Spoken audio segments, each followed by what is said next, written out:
So you're thinking of making an offer and you want to protect yourself from making any costly mistakes.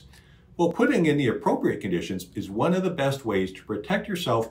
And today I'm going to discuss some conditions you should consider when making an offer to purchase on a home. Let's get started.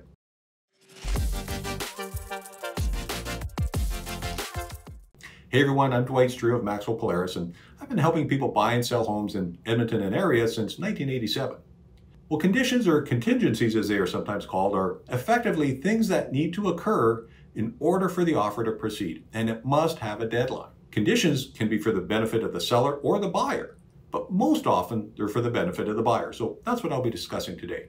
The condition can really be anything you want it to be, but it will have to be reasonable if you expect the seller to agree to it. The most common conditions we see are condition on financing approval, condition on inspection satisfactory to the buyer, and condition on condominium document review if in fact the property is a condominium. Well, these are all normal, and most sellers will agree to these and allow probably 10 to 14 days for you to have these conditions met. Now, another condition we sometimes see is for approval by the buyer's lawyer.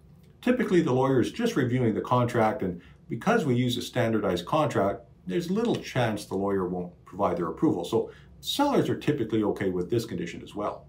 Now, some other conditions I've seen that sellers are less fond of are condition on the buyers actually viewing the home. Sometimes out-of-town buyers will make an offer based on the photos of the home and make viewing it in person a condition. Well, this is a lot more iffy, and depending on how soon the buyer can make it to town, the sellers may not want to tie up their home. A condition on parents' approval may also be frowned upon by a seller. I mean, how do they know if the parents are going to like it or not? So why tie up their home? Now, if it's only a day or two, maybe, but probably not much longer than that. Another condition sellers don't like is the condition of the sale of the buyer's property. You see, the seller has no control over the sale of the buyer's home. They have no idea whether it's priced reasonably or not, so why would they want to tie up their home with that type of condition? The buyer is taking the risk of not selling their home and they're transferring that to the seller, but why should the seller take on that risk? Well, fortunately, we've come up with a better solution to this very common problem. So just check out the video in the link above. If you have a home you need to sell in order to purchase a new home, we have a better solution than that type of condition. So I've given you an overview of some conditions you may want to include and some you may not want to include in your offer. So let's assume your offer is accepted. What happens next? Well, according to what was agreed to in your offer, there will be a deadline as to when your conditions need to be removed by. This deadline is not a suggestion. It's an actual deadline. And if your conditions are removed even 1 minute late, your offer becomes legally void. So make sure you know the date and time of your condition deadlines. Now, you will want to spend the time you have doing your due diligence. So getting your mortgage approved, having the inspection done, having condominium documents reviewed if you're buying a condominium. Now, if and only if you are ready and wanting to proceed with your purchase after doing your due diligence, do you waive your conditions? You see, if you don't remove your conditions, you will get your deposit back and you will not have any further contractual obligations.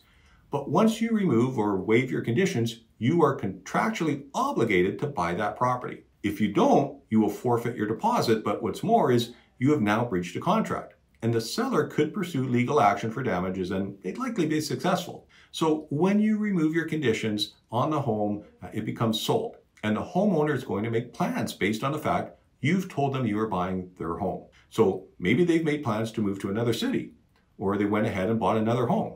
Whatever their plans, the fact that you have backed out of buying their home has disrupted those plans. And that could be very costly to them and to you. Now, if they went ahead and bought another home, perhaps now they won't be able to proceed and they'll be breaching their contract. So it is very, very important that you only remove your conditions when you are 100% committed to buying it. Now, I'm not trying to scare you. The fact is, in over 30 years of selling homes, I've never once had a client back out or even want to back out of a purchase after they've waived their conditions. Normally, you will have had a lot of time to think things through and make sure you're not making an emotional purchase. You've also likely been back to the home once or twice more for the inspection, so you're going to know if it really is the right home for you, and normally you will have peace about going ahead or not. The fact is, most times, probably 9 out of 10 times, our clients will go through and waive their conditions and proceed with the purchase. Now, once you do remove your conditions, the house becomes sold, and we will look after getting all the necessary documentation to your lawyer, who will look after communicating with the seller's lawyer and closing the sale on the agreed possession date. Well, I hope I've explained everything you wanted to know about conditions. If I have not, or if you have any other questions about buying a home, please feel free to give me a call at 780-462-5002 or send me an email to dwight@dwightstreu.com. You can also visit my website at www.dwightstreu.com, where we have a lot of resources available for home buyers and home sellers. If you like this video, please comment, share it, and be sure to subscribe. I regularly post videos with helpful tips on buying and selling homes. Until next time, thanks for watching.